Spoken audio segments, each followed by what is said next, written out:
Hello दोस्तों, स्वागत है आप सभी का आपका अपना चैनल इस क्लासेस में। दोस्तों, आज का सेशन बहुत ही इंपॉर्टेंट है। आज के सेशन में हम लोग मोस्ट इम्पॉर्टेंट ऑब्जेक्टिव क्वेश्चन देखने वाले हैं क्लास 12 बायोलॉजी का चैप्टर नंबर 7 का। इस सेशन में हम लोग 60+ MCQs को सॉल्व करेंगे। तो दोस्तों, अंत तक बने रहिए, वीडियो को स्किप मत कीजिए। अगर आप लोगों ने इससे पहले का वीडियो नहीं देखा है तो डिस्क्रिप्शन में उन सभी का प्लेलिस्ट दिया गया है, वहाँ से देख सकते हैं। वहाँ पर फिजिक्स, केमिस्ट्री, बायोलॉजी और हिंदी के सभी मतलब chapter by objective question, model paper सभी दिए गए हैं, वहाँ से आप लोग आराम से देख सकते हैं। तो दोस्तों, आप लोगों से रिक्वेस्ट है कि आप लोगों ने अभी तक हमारे चैनल सब्सक्राइब नहीं किया है तो प्लीज़ वीडियो को लाइक करें, चैनल को सब्सक्राइब करें और बेल आइकन को दबा दें ताकि जितने भी अपडेट्स हो सबसे पहले आपके पास पहुँचे। अगर आप लोगों को इस सेशन में कोई भी क्वेश्चन का आंसर मालूम हो तो कमेंट करते जाइएगा, और ताकि आप लोगों को प्रैक्टिस होते रहे। हम हमेशा कहते हैं कि आप लोग अगर इस सेशन में हम लोग विकास चैप्टर का ऑब्जेक्टिव क्वेश्चन देखने वाले हैं, तो आप लोग पहले से विकास चैप्टर पढ़ के आइए ताकि आप लोग को आसानी होगी, मतलब सॉल्व करने में प्रैक्टिस बनी रहेगी। तो चलिए शुरू करते हैं। क्वेश्चन नंबर फर्स्ट है, इनमें से किन दो विभिन्न प्रकार के जंतुओं के बीच आर्कियोप्टेरिक्स एक योजक कड़ी है।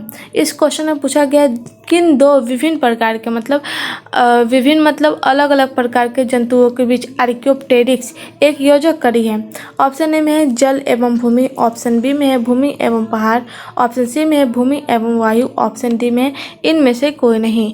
तो क्वेश्चन नंबर फर्स्ट का जो सही जवाब होगा वो होगा ऑप्शन सी, भूमि एवं वायु जो है वह विभिन्न प्रकार के जंतुओं के बीच आर्कियोप्टेरिक्स एक योजक कड़ी है। आप लोग को कोई भी क्वेश्चन का आंसर मालूम हो तो कमेंट करते जाइएगा। क्वेश्चन नंबर 2 अगर मालूम है तो कमेंट कीजिए, तब तक देखते हैं क्या है। लेमार्कवाद का संबंध है। लेमार्कवाद जो है वह किससे संबंधित है? उपयोग एवं अनुप्रयोग से, ऑप्शन बी में है उपार्जित लक्षणों की वंशागति से, ऑप्शन सी में है ए एवं बी दोनों, ऑप्शन डी में इनमें से कोई नहीं। तो क्वेश्चन नंबर 2 में पूछा गया है लेमार्क का संबंध किससे है, तो इसका आंसर मालूम है तो कमेंट कीजिए। इसका जो सही जवाब होगा वह होगा ऑप्शन सी, ए एवं बी। ए में जो है वह है उपयोग एवं अनुप्रयोग और बी में है उपार्जित लक्षणों की वंशागति। ये है लेमार्क का संबंध। तो बढ़ते हैं आगे, नेक्स्ट क्वेश्चन देखते हैं। क्वेश्चन नंबर 3 ये इम्पोर्टेंट है, ये कई बार बोर्ड एग्जाम में पूछे गए हैं। एकिडना क्या है? ऑप्शन ए में है अवशोषी जीव, ऑप्शन बी में है योजक कड़ी, ऑप्शन सी में है विलुप्त कड़ी, ऑप्शन डी में है इनमें से कोई नहीं। तो ये इंपॉर्टेंट क्वेश्चन है। आई होप ये क्वेश्चन का आंसर आप लोग को मालूम है। तो मालूम है तो कमेंट कीजिए क्या होगा, एकिडना क्या है? अवशोषी जीव, योजक कड़ी, विलुप्त कड़ी या फिर इनमें से कोई नहीं। तो चलिए इनका आंसर हम बताते हैं। तो एकिडना जो है वह है योजक कड़ी, ऑप्शन बी राइट है। बढ़ते हैं आगे। क्वेश्चन नंबर 4 है, अर्जित गुणों के वंशागति का सिद्धांत दिया जाता है। अर्जित जो गुण होते हैं उनके वंशागति का सिद्धांत दिया था, किसने दिया था? क्वेश्चन नंबर 4 है, अर्जित गुणों के वंशागति का सिद्धांत दिया था। जो अर्जित गुणों के वंशागति है उसका सिद्धांत किसने दिया था? हेकेल ने, डार्विन ने, डिवेरिज ने या फिर लामार्क ने। तो क्वेश्चन नंबर अगर 4 का आंसर मालूम है तो कमेंट कीजिए, तब तक हम लोग इनका आंसर देखते हैं। तो जो अर्जित गुणों के वंशागति का सिद्धांत है वह है लेमार्क ने दिया था, ऑप्शन डी राइट है। क्वेश्चन नंबर 5 है, स्पीसीज प्लेटरेम पुस्तक किसने लिखी? स्पीसीज प्लेटरेम जो पुस्तक है वह किसने लिखी? जॉन रे, कैरोलस लिनियस ने या फिर थियो क्रेस्टस ने या फिर इनमें से कोई नहीं। तो इस क्वेश्चन में पूछा गया कि स्पीसीज प्लेटरेम पुस्तक किसने लिखी? तो जॉन रे है या फिर कैरोलस लिनियस या फिर थियो क्रेस्टस या फिर इनमें से कोई नहीं। तो इसका जो सही जवाब होगा वह होगा ऑप्शन बी, कैरोलस लिनियस ने स्पीसीज प्लेटरेम पुस्तक लिखा था। तो ऑप्शन जो सही होगा वह होगा बी। क्वेश्चन नंबर 6 है, पहला मानव जिसके जीवाश्म अफ्रीका के अलावे यूरोप और एशिया में मिले थे। मतलब दुनिया में पहला मानव कौन है जिसका जो जीवाश्म है वह अफ्रीका अफ्रीका के अलावा यूरोप और एशिया में भी मिले थे। तो ऑप्शन ए में होमो हैबिलिस, ऑप्शन बी में होमो इरेक्टस, ऑप्शन सी में होमो निएंडरथल, ऑप्शन डी में होमो सेपियंस। तो क्वेश्चन नंबर 6 का आंसर मालूम है तो कमेंट कीजिए। तो इसका जो सही जवाब होगा ऑप्शन बी होगा, होमो इरेक्टस। ये है पहला मानव जिसके जीवाश्म अफ्रीका के अलावा यूरोप और एशिया में भी मिले थे। तो ऑप्शन जो सही होगा वो होगा बी। क्वेश्चन नंबर 7 है, कोएस इरवेटस को प्रायोगिक रूप से किसके द्वारा उत्पन्न किया? कोएसरवेटस को प्रायोगिक रूप से किसके द्वारा उत्पन्न किया? ऑप्शन ए में है अपिरिन व सिडनी फास्के के द्वारा, ऑप्शन बी में है फिशर व हक्सले के द्वारा, ऑप्शन सी में है जेकब व मोनार्ड, ऑप्शन डी में यूरे और मिलर। तो इसका जो सही जवाब होगा वह होगा ऑप्शन ए, अपिरिन व सिडनी फाक्स के द्वारा उत्पन्न हुआ है। तो जो ऑप्शन सही होगा वह होगा ए। क्वेश्चन नंबर 8 है, छोटी समष्टि से एलील का आकस्मिक विलोपन है अनुवांशिक अपवाहन। यह है छोटी समष्टि से एलील का आकस्मिक विलोपन। बढ़ते हैं आगे। क्वेश्चन नंबर 9 है, कौन अमर है? ये भी क्वेश्चन इंपॉर्टेंट है।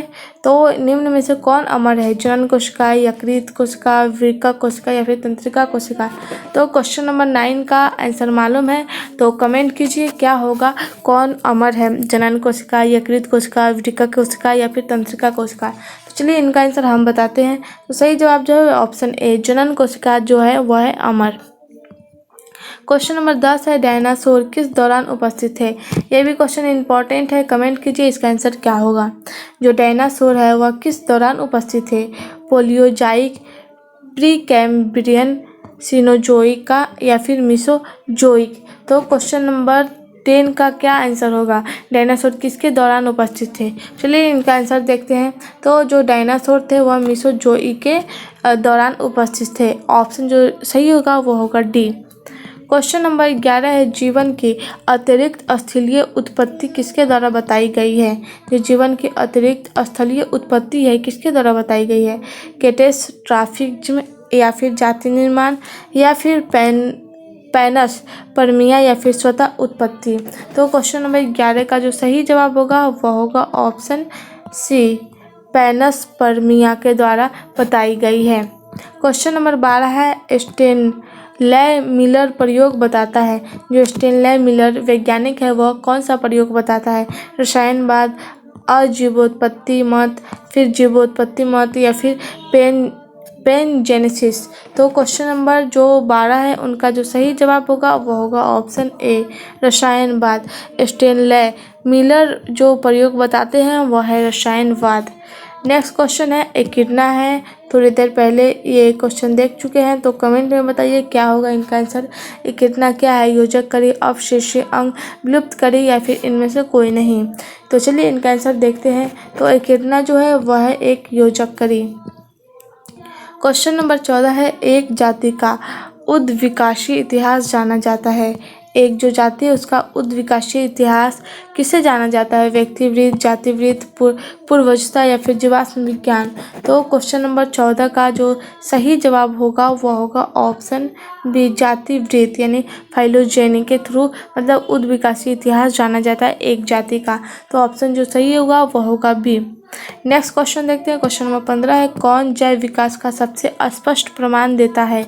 निम्न में से कौन जो जैव विकास का सबसे स्पष्ट प्रमाण देता है? जीवाश्म है, अवशोषी अंग है, भ्रूण है या फिर अकारिकी है। तो क्वेश्चन नंबर 15 का क्या आंसर होगा? कौन जैव विकास का सबसे स्पष्ट प्रमाण देता है? तो जो है वह है जीवाश्म। जीवाश्म जो है वह जैव विकास का सबसे स्पष्ट प्रमाण देता है। ऑप्शन ए राइट होगा। बढ़ते हैं आगे। क्वेश्चन नंबर 16 है, हार्डी-विनवर्क संतुलन में अदिशात्मक परिवर्तन होता है। जो हार्डी-विनवर्क संतुलन है उसमें अदिशात्मक परिवर्तन है। जीन प्रवाह उत्परिवर्तन का, आनुवंशिक अपवहन का या फिर जीन रिकॉम्बिनेशन का। तो क्वेश्चन नंबर 16 का क्या आंसर होगा? तो सही जवाब जो होगा वो होगा ऑप्शन सी, आनुवंशिक अपवाहन का। ये हार्डी-विनवर्क संतुलन में अदिशात्मक परिवर्तन आनुवंशिक अपवाहन का होता है।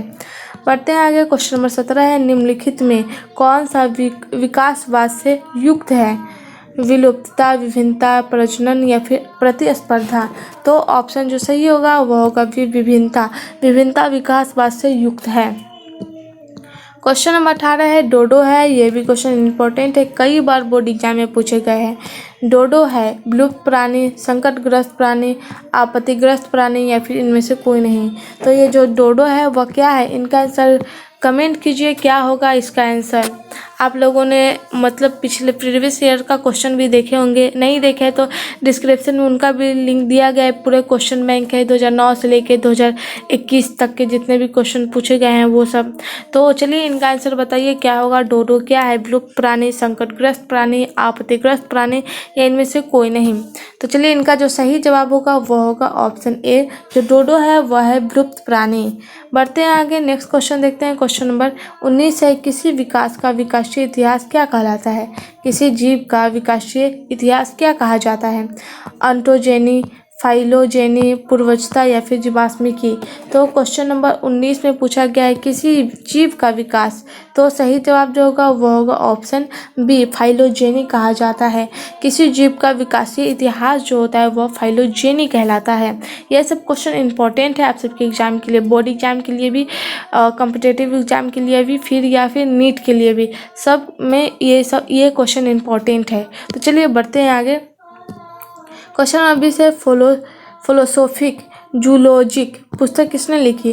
जो फिलोसोफिक और ये जूलॉजी पुस्तक है वह किसने लिखी? लामार्क ने, मेंडल ने, डार्विन ने, ह्यूगो ब्रिज ने? किसने लिखी थी? तो इनका अगर आंसर मालूम है तो कमेंट करिए, क्या होगा इनका आंसर। तो क्वेश्चन नंबर 20 का जो सही जवाब होगा वो होगा ऑप्शन ए, लामार्क ने। फिलोसोफिक जूलॉजिक जो पुस्तक है वह लामार्क के द्वारा रची गई है, यानी लिखी गई है। तो चलिए नेक्स्ट क्वेश्चन देखते हैं।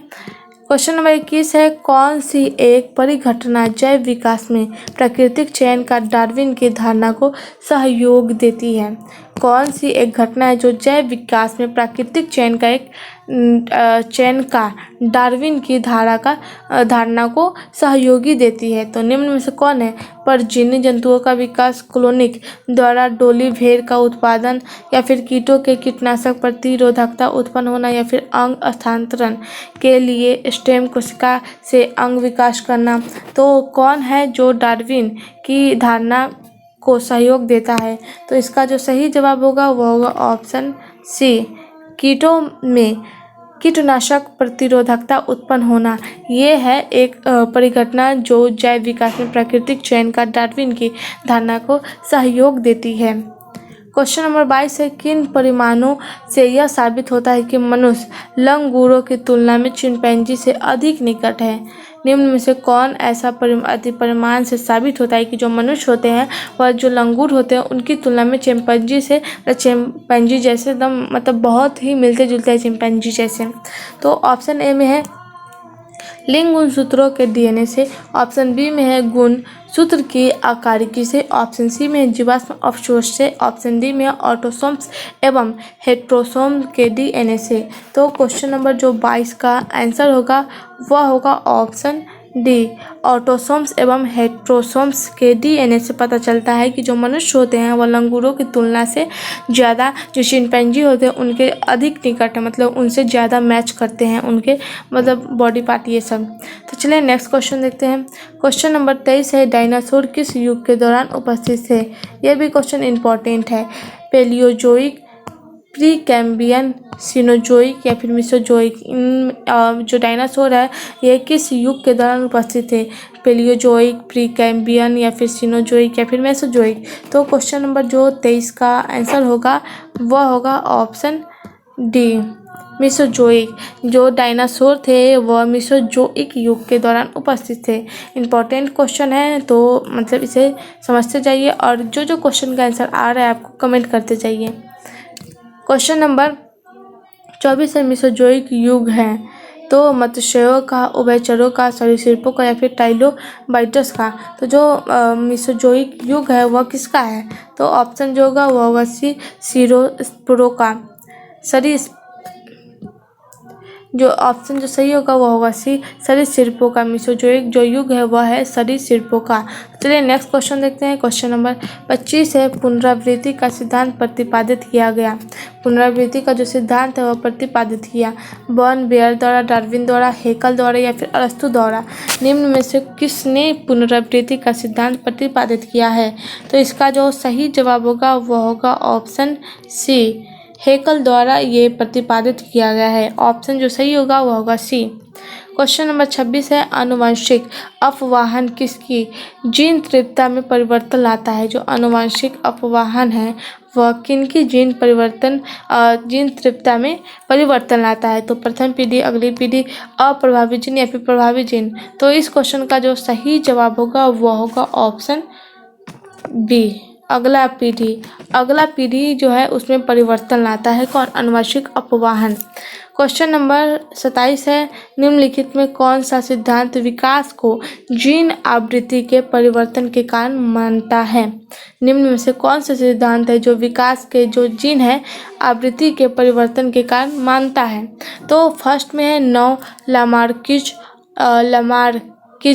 ऑप्शन बी में है नौ डार्विनिज्म, ऑप्शन सी में संश्लेषणात्मक सिद्धांत या फिर ऑप्शन डी में है डार्विनिज्म। तो क्वेश्चन नंबर 27 का जो सही जवाब होगा वो होगा ऑप्शन सी, संश्लेषणात्मक सिद्धांत से विकास को जीन आवृत्ति के परिवर्तन के कारण मानता है। तो ऑप्शन जो सही होगा वो होगा सी। क्वेश्चन नंबर 28 है, नियो डार्विनिज्म द्वारा डार्विनिज्म के सिद्धांत में मुख्य परिवर्तन किया गया। जो नियो डार्विनिज्म है उनके द्वारा डार्विनिज्म के सिद्धांत में मुख्य जो परिवर्तन यानी जो अहम जो परिवर्तन हुआ है वह है ऑप्शन ए में है विभिन्नता के उद्गम में, ऑप्शन बी में प्राकृतिक चयन की व्याख्या में, ऑप्शन सी में स्पीशीज निर्माण में, ऑप्शन डी में आइसोलेशन की व्याख्या में। तो इसका जो सही जवाब होगा वह होगा ऑप्शन ए, विभिन्नता के उद्गम में यह परिवर्तन हुआ है जो मुख्य परिवर्तन है। क्वेश्चन नंबर 29 है, हार्डी वेन वॉक को लागू किया जा सकता है इनमें से किसकी अनुपस्थिति में? उत्परिवर्तन, प्राकृतिक चयन, पुनर्संयोजन या फिर इन सभी की अनुपस्थिति में। तो इसका जो सही जवाब होगा वह होगा ऑप्शन डी, इन सभी की अनुपस्थिति में, मतलब ये हार्डी वेन वॉक को लागू किया जा सकता है। 30 नंबर क्वेश्चन है, सर्वाधिक कपाल क्षमता होती है निएंडरथल मानव की, क्रो-मैग्नॉन मानव की, आधुनिक मानव की या फिर जावा मानव की? तो सर्वाधिक कपाल क्षमता होती है तो वो है जावा मानव की। तो ऑप्शन जो सही होगा वो होगा डी। नेक्स्ट क्वेश्चन देखते हैं। नेक्स्ट क्वेश्चन है, डार्विन ने किस जहाज पर भ्रमण किया? यानी जो डार्विन है वह किन जहाज पर चढ़कर घूमे? भ्रमण करना मतलब घूमना। तो ऑप्शन ए में HMS ईगल, ऑप्शन बी में HMS विगल, ऑप्शन डी में टारटोनिक या फिर डी मैट्रिका।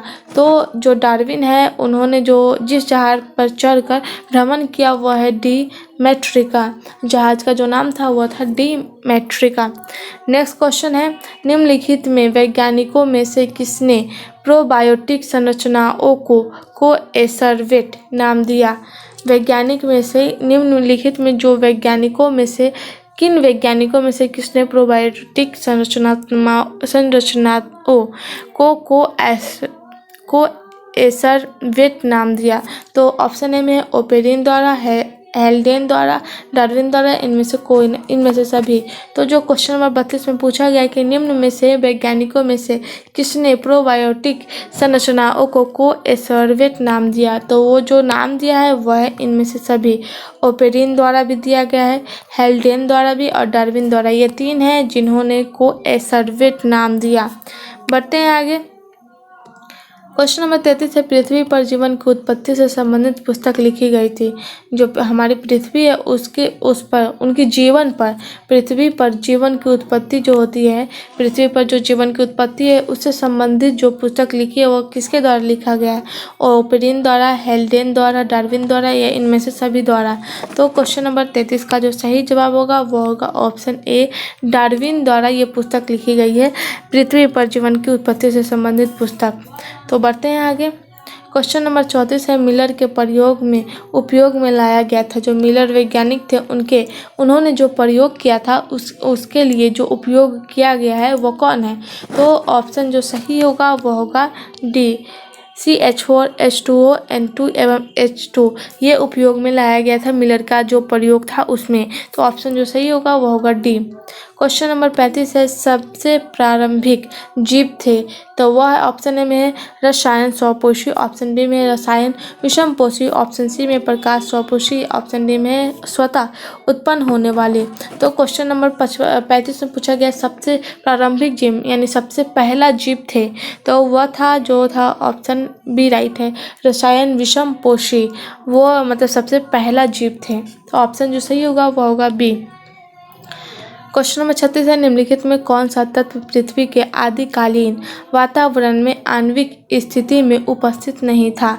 निम्न में से कौन सा तत्व कार्बन, ऑक्सीजन, हाइड्रोजन या नाइट्रोजन निम्न में से कौन सा तत्व है जो पृथ्वी के आदिकालीन वातावरण में आणविक स्थिति में उपस्थित नहीं था? तो इसका जो सही जवाब होगा वह होगा ऑप्शन बी ऑक्सीजन। ऑक्सीजन वो तत्व है जो पृथ्वी के आदिकालीन यानी मतलब बीते हुए कल में वातावरण में आणविक स्थिति में उपस्थित नहीं था। क्वेश्चन नंबर 37 है निम्न में से कौन सी घटना जैव विकास में डार्विन के सिद्धांत का समर्थन करती है? ऑप्शन ए में है ट्रांसजेनिक जंतुओं का विकास, ऑप्शन बी में क्लोनिक द्वारा डॉली नामक भेड़ का उत्पाद, ऑप्शन सी में पिरानाशी प्रतिरोधक कीटों की प्रचुरता या फिर ऑप्शन डी में स्टेन कोशिकाओं से अंग प्रत्ययन हेतु अंगों का विकास। तो क्वेश्चन नंबर 37 का जो सही जवाब होगा वह होगा ऑप्शन सी पीड़कनाशी प्रतिरोधक कीटों की प्रचुरता। ये जो है वो घटना है जो जैव विकास में डार्विन के सिद्धांत का समर्थक करती है। बढ़ते हैं आगे। नेक्स्ट क्वेश्चन है क्वेश्चन नंबर 38 है मुर्दों को दफन करने एवं धर्म के प्रमाण सर्वप्रथम किस जीवाश्म से मिलते हैं? जो मुर्दों को दफन कर मतलब किया जाता है एवं धर्म के जो परिमाण है वह सर्वप्रथम किस जीव से मिलते हैं? ऑप्शन ए में है निएंडरथल, ऑप्शन बी में है क्रो मैग्नॉन, ऑप्शन सी में होमो इरेक्टस, ऑप्शन डी में है हीमो हेविल्स। तो ये मतलब किससे मिलते हैं? तो क्वेश्चन नंबर 38 का जो सही जवाब होगा वह होगा ऑप्शन ए निएंडरथल से मिलते हैं। जो मुर्दों को दफन करने वाला जो होता है और ये धर्म के परिमाण ये दोनों जो मिलते हैं वह सर्वप्रथम निएंडरथल से मिलते हैं। क्वेश्चन नंबर 39 है औद्योगिक मिलेनिज्म की घटना दर्शाती है। जो औद्योगिक मिलेनियम है उनकी जो घटना किसे दर्शाती है? जनिक पृथक्करण से, आणविक पृथक्करण से, प्राकृतिक वितरण से या फिर भौगोलिक वितरण से। तो इसका जो सही जवाब होगा वह होगा ऑप्शन सी प्राकृतिक वितरण से मतलब ये घटना दर्शाती है। क्वेश्चन नंबर 40 है डार्विन की फिंच एक अच्छा उदाहरण है। जो डार्विन है उनकी फिंच एक अच्छा उदाहरण किसका? औद्योगिक मिलेनीकरण का, ऑप्शन बी में संयोजी करी का, ऑप्शन सी में अनुकूली विकिरण का, ऑप्शन डी में अभिसारी जैव विकास का। तो इसका जो सही जवाब होगा वह होगा ऑप्शन सी अनुकूली विकिरण का। जो डार्विन का फिंच एक अच्छा उदाहरण है वह है ऑप्शन सी अनुकूलिन विकिरण का। क्वेश्चन नंबर 41 है मिलर यूरे प्रयोग में किस गैस का मिश्रण फ्लास्क में लिया गया था? जो मिलर यूरे वैज्ञानिक है उनके कौन से प्रयोग में किस गैस का मिश्रण फ्लास्क में लिया गया था? तो इसका जो सही जवाब होगा वह होगा option B methane, ammonia, hydrogen तथा जल वाष्प। ये है जो मिलर यूरे जो है वो अपने प्रयोग में इन गैसों को लिया था। जो गैस है मीथेन, अमोनिया, हाइड्रोजन या फिर तथा जो है जल वाष्प गैस का मिश्रण फ्लास्क में लिया गया था। तो ऑप्शन जो सही होगा वह होगा बी। क्वेश्चन नंबर 42 है मिलर यूरे प्रयोग द्वारा प्रमुख रूप से कौन सा अमीनो अम्ल तैयार किया गया था? प्रोलीन एवं सेरीन, ऑप्शन सी में है एलानिन, ग्लाइसिन, ऑप्शन डी में है सेरीन एवं ट्रिप्टोफेन। तो इसका जो सही जवाब होगा वह होगा ऑप्शन सी एलानिन एवं ग्लाइसिन, ऑप्शन सी राइट है। क्वेश्चन नंबर 43 है माइक्रोस्फीयर्स नाम किसने दिया था? सिडनी फॉक्स ने, ओपेरिन ने, मिलर या फिर यूरे ने? तो इसका जो सही जवाब होगा वो होगा ऑप्शन ए, सिडनी फॉक्स ने माइक्रोस्फीयर्स नाम दिया था। ऑप्शन ए राइट है। क्वेश्चन नंबर 44 है, निम्नलिखित में से किसे स्तनधारी का स्वर्ण काल कहते हैं? निम्न में से किस स्तनधारी का स्वर्ण काल कहा जाता है? Mesozoic era, Cenozoic era, Palaeozoic era या फिर इनमें से कोई नहीं? तो क्वेश्चन नंबर 44 का जो सही जवाब होगा वो होगा ऑप्शन बी, मेसोजोइक एरा को स्वर्ण काल कहा जाता है। क्वेश्चन नंबर 45 है, निम्नलिखित में से कौन सा संयुक्त कड़ी है पक्षी एवं स्तनधारी के बीच? कौन सा संयुक्त कड़ी है पक्षी और स्तनधारी के बीच? ऑप्शन ए में है सीमेरिया, ऑप्शन बी में है आर्कियोप्टेरिक्स, ऑप्शन सी में है पेरिपेटस, ऑप्शन डी में है डिप्रोइन। तो इसका जो सही जवाब होगा वो होगा ऑप्शन बी, आर्कियोप्टेरिक्स जो है वो ऐसी संयुक्त कड़ी है जो पक्षी एवं स्तनधारी के बीच है। क्वेश्चन नंबर 46 है, निम्नलिखित में कौन सा समजात अंग है? तो इसका जो सही जवाब होगा वह होगा ऑप्शन ए, बोगेनविलिया जो है वह समजात अंग है। नेक्स्ट क्वेश्चन देखते हैं। नेक्स्ट क्वेश्चन है, निम्नलिखित में कौन सा समरूप अंग के उदाहरण है? तो इसका जो सही जवाब होगा वह होगा ऑप्शन सी, कीट एवं कबूतर के पंख जो है वह समरूप अंग के उदाहरण है। क्वेश्चन नंबर 48 है, निम्न में से कौन अवशोषी अंग है? कन्ना का पिन्ना, अपेंडिक्स, मछली का शस्क या फिर मेढक का अग्रबाहु? तो इसका जो सही जवाब होगा वो होगा ऑप्शन बी, अपेंडिक्स जो है वह अवशोषी अंग है। बढ़ते आगे नेक्स्ट क्वेश्चन देखते हैं। क्वेश्चन नंबर 49 है, मिलर यूरे द्वारा लिए गए गैसीय मिश्रण का अनुपात क्या है? तो इसका जो सही जवाब होगा वह होगा ऑप्शन ए, 2:1:1 जो मिलर के द्वारा लिया गया गैसीय मिश्रण का अनुपात है। तो नेक्स्ट क्वेश्चन देखते हैं।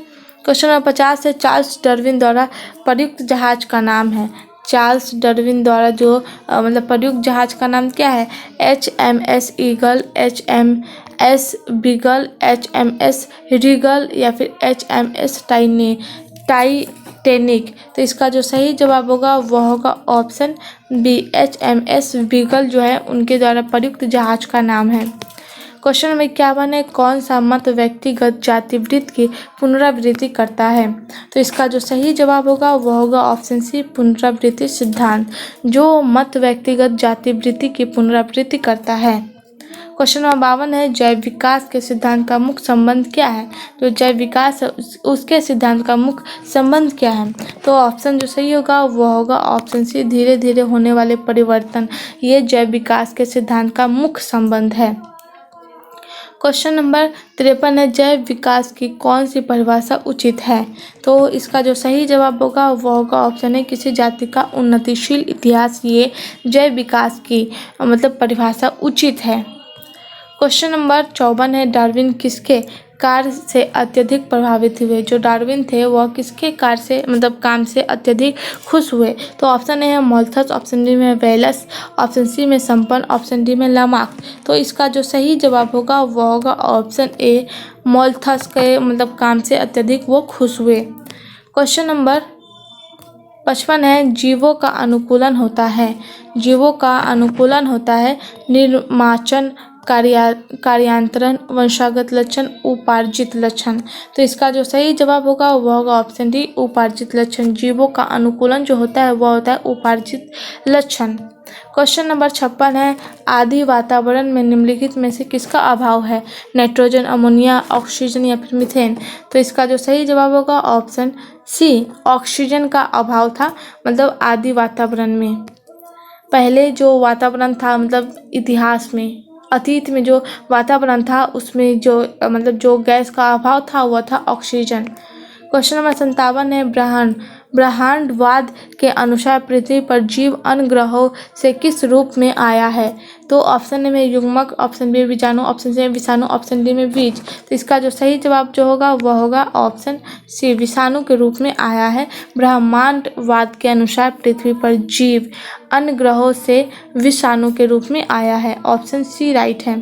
क्वेश्चन नंबर 58 है, जैविक SL मिलर ने कार्बनिक अणुओं के गठन के लिए अपने प्रयोग में जलवाष्प, मीथेन और अमोनिया के साथ किन गैस का उपयोग किया है? तो इसका जो सही जवाब होगा वह होगा होगा option D, option B hydrogen. थोड़ी देर पहले हम लोगों ने पढ़ा था कि ये चार गैस है जिसका प्रयोग किया था उन्होंने अपने प्रयोग में। तो यहाँ पे 3 दिए हुए हैं, फर्स्ट में जीवाश्म जलवाष्प, ऑप्शन में मीथेन और ये अमोनिया दिए हुए हैं, बचा हाइड्रोजन जो कि यहाँ आंसर में बताना था। तो ये हो चुके हैं। क्वेश्चन नंबर 59 है, स्वतः जनन का सिद्धांत जिसमें जीवन की उत्पत्ति क्षयमान पदार्थों से माना गया था उसको जीवाणुओं के संदर्भ में किसके खारिज किया? तो इसका जो सही जवाब होगा वो होगा ऑप्शन सी, लुई पास्चर ने खारिज किया। क्वेश्चन नंबर 60 है, चार्ल्स डार्विन ने किस जहाज पर अपनी समुद्र यात्रा का नाम था उसका नाम था किस समुद्री यात्रा की उसका क्या नाम था? जो चार्ल्स डार्विन थे उन्होंने जहाज पर अपनी समुद्र यात्रा की यात्रा किया, जहाज पर वो समुद्र के घूमे समुद्र के तरफ, समुद्र जहाँ तक समुद्र थे उनकी यात्रा किए। तो वो जो जहाज़ था उनका क्या नाम था? तो इसका जो सही जवाब होगा वह होगा ऑप्शन ए, वीगल नाम था उस जहाज का। क्वेश्चन नंबर 61 है, प्रथम उभयचर प्राणी के रूप में विकसित मछलियाँ जो आज के मेढक और सैलामांडर के पूर्वज बने, तो वो है जो ऑप्शन ए राइट है। सिलाकेथ जो है वह प्रथम उभयचर प्राणी के रूप में विकसित मछलियों जो आज के मेढक और सैलामांडर के पूर्वज बने हैं, वो है ऑप्शन ए। क्वेश्चन नंबर 62 है, अनुकूलन के आधार पर भिन्न जीवों के बीच समानता क्या कहलाती है? तो जो समानता कहलाती है वह है अपसारी विकास। अनुकूलन के आधार पर विभिन्न अलग अलग जो जीव होते हैं उनके बीच जो समानता होती है उसे हम लोग अपसारी विकास कहते हैं। क्वेश्चन नंबर 63 है, ऑस्ट्रेलियाई शिशुधानी तस्मानियाई भेड़िया तथा एक अपरा स्तनी भेड़िया दर्शाते हैं, तो इसका जो सही जवाब होगा वो होगा अभिसारी विकास दर्शाते हैं। ऑस्ट्रेलियाई जो शिशुधानी होते हैं, तस्मानियाई होते हैं और भेड़िया ये एक अपरा जो स्तन भेड़िया है वो क्या दर्शाते हैं? तो वो जो है वह अभिसारी विकास दर्शाते हैं। क्वेश्चन नंबर 64 है, जीव संख्या के समस्त जीवों का योग क्या कहलाता है? जीव संख्या के जो समस्त जीनों का योग होता है वो क्या कहलाता है? तो ऑप्शन जो सही होगा वो होगा ए, जीन कोष कहलाता है। बढ़ते हैं आगे। नेक्स्ट क्वेश्चन है, मानव का उद्गम स्थल माना जाता है। मानव का जो उद्गम स्थल है अफ्रीका, एशिया, यूरोप या अमेरिका, तो जो उद्गम स्थल है वह है अफ्रीका, ऑप्शन बी राइट है। क्वेश्चन नंबर 66 है, अभिसारी विकास प्रदर्शित होता है। जो अभिसारी विकास है वो उसमें क्या प्रदर्शित होता है? तो वो जो होता है समवृद्धि अंगों के द्वारा अभिसारी विकास प्रदर्शित होता है, ऑप्शन बी राइट है। क्वेश्चन नंबर 67 है, क्रमिक विकास में योगदान है स्वपरागन, परपरागन या कायिक परिवर्धन या फिर संकरण का, या क्या योगदान है क्रमिक विकास का? तो इसका जो सही जवाब होगा वो होगा ऑप्शन बी, परपरागन का क्रमिक विकास में योगदान है। क्वेश्चन नंबर 68 है, रेड डाटा बुक में सम्मिलित है। ये क्वेश्चन इंपॉर्टेंट है, बोर्ड एग्जाम में पूछे भी गए हैं। तो रेड डाटा बुक में सम्मिलित है विलुप्त हो रहे पौधे की सूची, दुर्लभ पौधे की सूची, आपत्तिग्रस्त प्राणियों की सूची या फिर इनमें से सभी। तो इसका जो सही जवाब होगा वो होगा ऑप्शन डी, इनमें से सभी। जो रेड डाटा बुक है उसमें विलुप्त हो रहे पौधे, जो पौधे विलुप्त हो रहे खत्म हो जा रहे हैं उसकी भी सूची है, दुर्लभ पौधे की भी सूची है, आपत्तिग्रस्त प्राणियों की सूची है। तो इसका भी आंसर होगा जो होगा तीनों होगा, सही होगा। तो ये क्वेश्चन बोर्ड एग्जाम में पूछे गए हैं तो ध्यान रखिएगा। चलिए आज का सेशन यहीं तक है, मिलते हैं अगले सेशन में। अगर आप लोगों को ये सेशन पसंद आए तो लाइक करें, चैनल को सब्सक्राइब करें और बेल आइकन को दबा दें ताकि जितने भी अपडेट्स हो सबसे पहले आपके पास पहुँचे। और इस वीडियो को ज़्यादा से ज़्यादा अपने दोस्तों में शेयर करिए और कमेंट में बताइए कि आप लोगों ने इस चैप्टर से कितने क्वेश्चन हैं जो आप लोगों ने सॉल्व कर पाए हैं और कितने ऐसे क्वेश्चन हैं जो आप लोग और नहीं सॉल्व कर पाए हैं। तो कमेंट करिए और चलिए मिलते हैं अगले सेशन में। अभी के लिए बस इतना ही, धन्यवाद।